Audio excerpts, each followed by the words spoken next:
Hey y'all, welcome back to another What's for Dinner video. My name is Bethany and I like to share these What's for Dinner videos over here on my channel every single week in hopes to give you some inspiration to cook at home for your family as well. This week I will be sharing 5 super easy one-pan skillet dinners that I cooked this past week for my family. They were all thoroughly enjoyed by them and I hope you all enjoy them as well. If you are new here, welcome, and I hope you'll consider hitting that subscribe button so you can keep on hanging out with us. But without further ado, y'all, let's jump into this week's What's for Dinner video.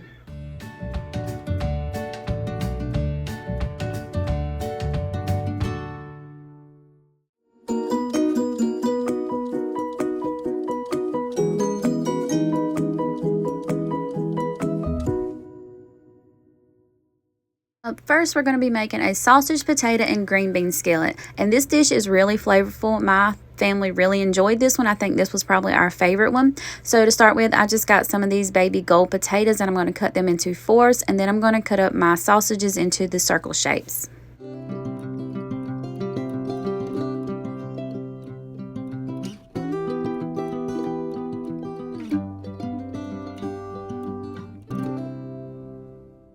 Before I start cutting up my sausages, I am going to drop 1 stick of butter into my pan and let that be melting down.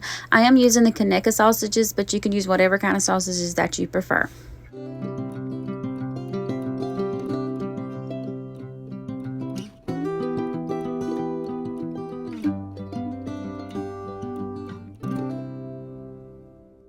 Once I had all of my sausages cut up and my butter was melted, I'm going to add in my potatoes into the skillet over that melted butter, and then I'll go in with the sausages also.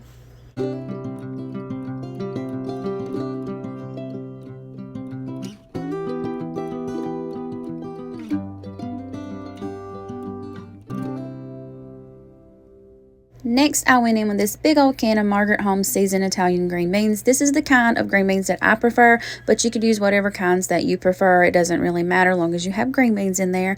Then once I had the green beans into the pan, I'm just going to give that a stir and make sure all the ingredients are mixed up well. Also, check your green beans because sometimes there's stems in there, so I removed one from the pan. And then we're going to start seasoning up our green beans, sausages, and potatoes. And I'm seasoning with garlic powder, onion powder, some of this Blackstone chicken Parmesan or Parmesan ranch, seasoning, and then I also go in with some garlic and herb seasoning, but you could use whatever kind of seasonings that you prefer. It's up to you.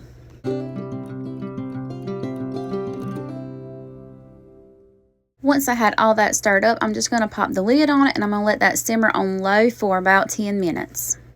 And then here it was. Once it had simmered for that 10 minutes, the potatoes are good and soft and everything's good and ready to be plated up.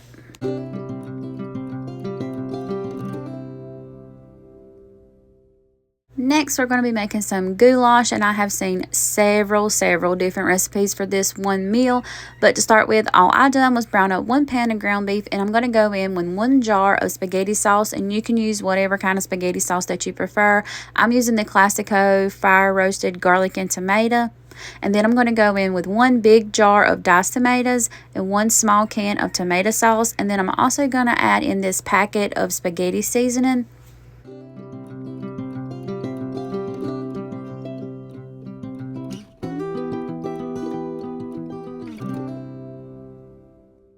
And then once I had the seasoning packet added to the mixture, I'm going to give that a good stir and make sure everything is mixed up really good.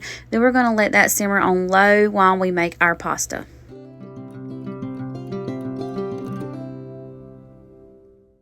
And then once the pasta was done, of course, we drained the water off of it, and then we're going to add it into the sauce mixture. Then we're going to mix that up really well and make sure everything's good and coated.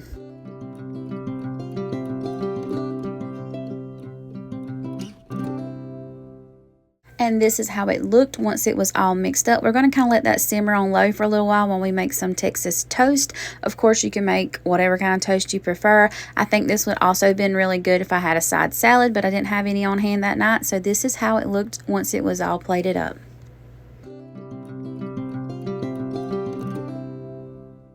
For the next dinner, we're going to be making some super easy chicken and yellow rice. So this is probably the easiest dinner you could ever make. So in my pot, all I have is some chicken legs, and I covered them in water, but of course you could use chicken broth, which would be better.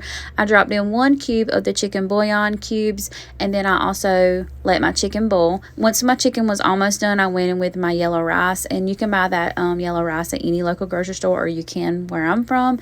I let that simmer, and I did cook that rice by the package instructions, and this is how it looked once it was done. Then I just plated it up, added some salt and pepper on top. It will be really well paired with a vegetable, but I didn't have any that night. I was in a hurry to feed some kids and get them to bed. For the next night, we had some chicken and dumplings, and I'm going to be using the Mary Hill dumplings in this recipe. Last week, I shared a different recipe where I used biscuits, but I do believe I have shared this recipe with the Mary Hill dumplings over here on my channel before. It's just been a while. So in my pot, I just have some water. Of course, chicken broth would be better. I went in with 2 chicken bouillon cubes, and then I'm going to season up my water to make it have lots of flavor.